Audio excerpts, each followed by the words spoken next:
Bonjour à tous, alors aujourd'hui on se retrouve pour un Get Ready spécial soirée au restaurant et la première étape va être de me préparer un goûter. Donc il était environ 16h, un tout petit peu avant que je me prépare, tout simplement pour éviter d'être morte de faim lorsque j'arrive au restaurant et d'avoir envie de tout et n'importe quoi. Et puis aussi parce que c'est bien de goûter, donc j'ai tout simplement pris 2 tartines avec un fruit.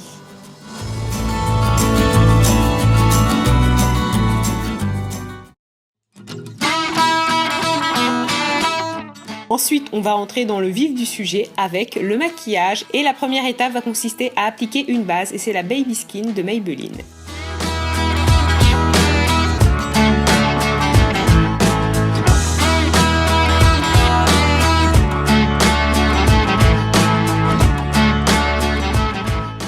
Ensuite, on passe à l'étape du fond de teint et j'applique le teint encre de peau d'Yves Saint Laurent que j'aime beaucoup parce qu'il a une couvrance assez légère mais pour autant il unifie beaucoup et surtout il a un très joli fini poudré.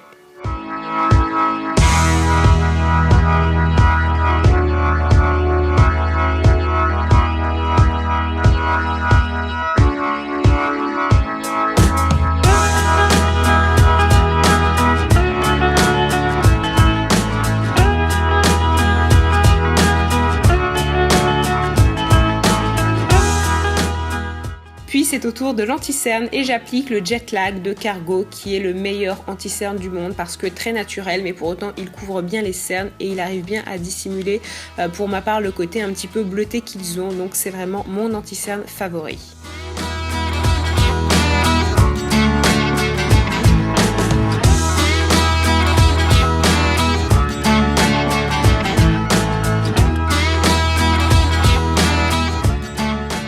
Puis on va poudrer et j'applique la poudre libre d'Yves Saint Laurent. Donc bien sûr je vous mettrai tous les noms des produits et toutes les références en barre d'infos. Je ne sais plus exactement son nom. C'est une poudre que j'aime beaucoup, qui est un petit peu rosée et surtout qui a un fini un petit peu satiné. Donc elle est vraiment très lumineuse.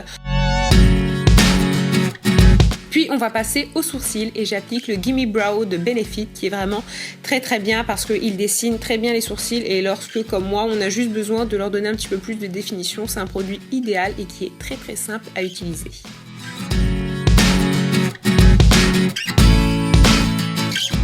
Ensuite on passe aux yeux et je me sers de la palette estivale de Too Faced qui est en édition limitée et c'est la palette Sugar Pop. Je prends une première ombre à paupières qui est beige et là pour unifier ma paupière, puis une deuxième qui est là pour faire le creux et qui est plus marron avec quelques paillettes dorées.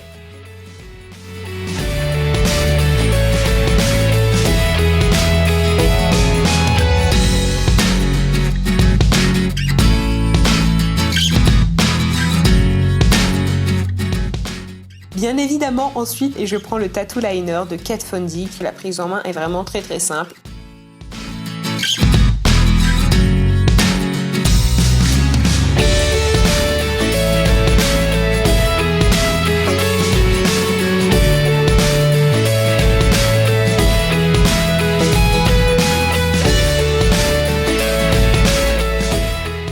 Finalement, une des dernières étapes, ça va être d'appliquer du mascara et c'est le Roller Lash de Benefit qui est assez excellent parce que je trouve qu'il apporte du volume, de la longueur et qu'il définit les cils en même temps. Ensuite, pour finir mon teint, j'applique un petit peu de bronzer et c'est avec la palette Cocoa Contour de Too Faced dont je vous ai fait une revue, je vous la listerai en barre d'infos. Et c'est vraiment une palette qui est géniale pour faire du contouring mais surtout plein de types de contouring différents, autant quelque chose de très marqué comme quelque chose d'un petit peu plus naturel. Moi ce soir-là, j'ai choisi d'avoir quand même quelque chose de pas trop marqué mais qui souligne un petit peu mes traits et c'est vraiment un produit qui s'estompe très bien et qui se travaille très bien. Puis finalement, j'applique un petit peu de blush et c'est le Bella Bomba de Benefit.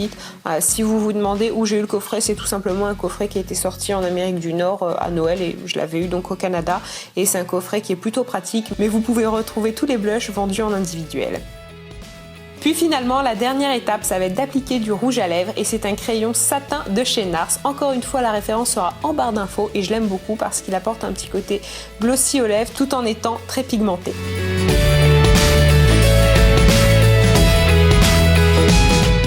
Et donc voilà le résultat final.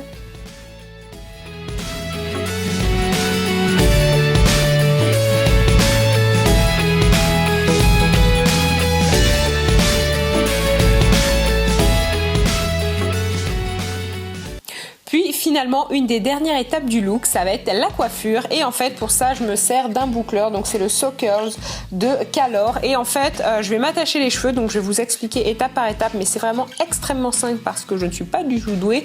Et surtout, c'est une coiffure que j'avais fait lors de quelques vidéos, notamment la vidéo avec ma mère. Et en général, vous avez bien apprécié le fait que je m'attache les cheveux. Donc, la première étape, sur cheveux secs, je fais une séparation plutôt grossière, voire très très grossière. Et je vais me boucler les cheveux avec ce boucleur. Je vous ferai un article sur le blog, donc je vous mettrai ça en barre d'infos. Comme ça, vous allez voir comment on s'en sert. Mais c'est vraiment extrêmement simple et je dois avouer qu'au début, j'étais plutôt sceptique parce que j'avais peur que cette chose me mange les cheveux. Et pas du tout. C'est vraiment super simple d'utilisation et surtout, ça vous fait de très belles boucles. Vous avez plein de moyens différents pour faire des boucles très serrées, plutôt souples. Moi là, j'ai voulu vraiment quelque chose d'un petit peu sauvage, si je peux dire, et pas du tout de soigné ou de trop carré. Donc c'est vraiment des boucles un petit peu négligées, plus des vagues.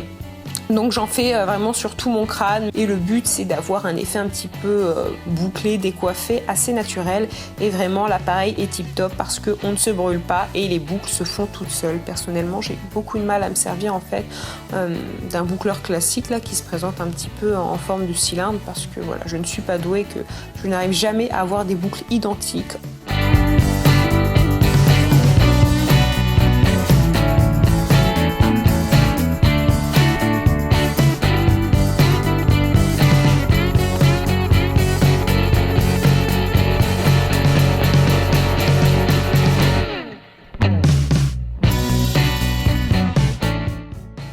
Donc une fois que tous mes cheveux sont bouclés, j'applique une gelée de Kerastase qui est vraiment géniale, même je l'applique sur cheveux naturels parfois pour leur donner un petit peu plus de mouvement et elle est là pour fixer la boucle et je peux vous assurer que avec le boucleur et ce produit de Kerastase, j'arrive facilement à les tenir 3 jours et au bout de 3 jours elles sont toujours aussi jolies, un petit peu plus détendues mais vraiment le résultat est vraiment sympa. Et donc une fois que j'ai fait ça, que j'ai bien frictionné mes cheveux, je les attache en queue de cheval. Donc je fais en sorte en fait d'avoir une queue de cheval qui est un petit peu de bombée mais vraiment je ne me casse pas la tête, c'est une queue de cheval très simple. Après j'essaie de tirer quelques cheveux pour toujours garder cet aspect bombé mais voilà, c'est vraiment une queue de cheval négligée avec cet effet bouclé, je trouve que c'est très très joli.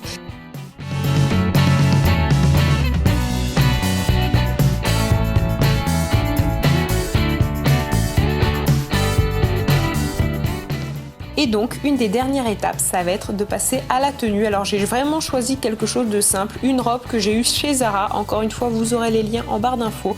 Une paire de collants évidemment vu le temps, quelques accessoires, notamment un collier assez imposant parce que j'aime ça et c'est un collier que j'ai eu chez H&M ou Forever 21 il y a vraiment très très longtemps et puis des petites bottines avec une ceinture pour essayer de cintrer le tout. Donc c'est vraiment une tenue simple qui est élégante mais juste comme il faut, c'est pas non plus quelque chose de trop recherché. Là le but c'était d'avoir une tenue qui est élégante et féminine. Mais donc sur ces bonnes paroles, je vous embrasse tous, je vous fais d'énormes bisous, encore une fois merci d'être là et on se retrouve dès dimanche. Bisous!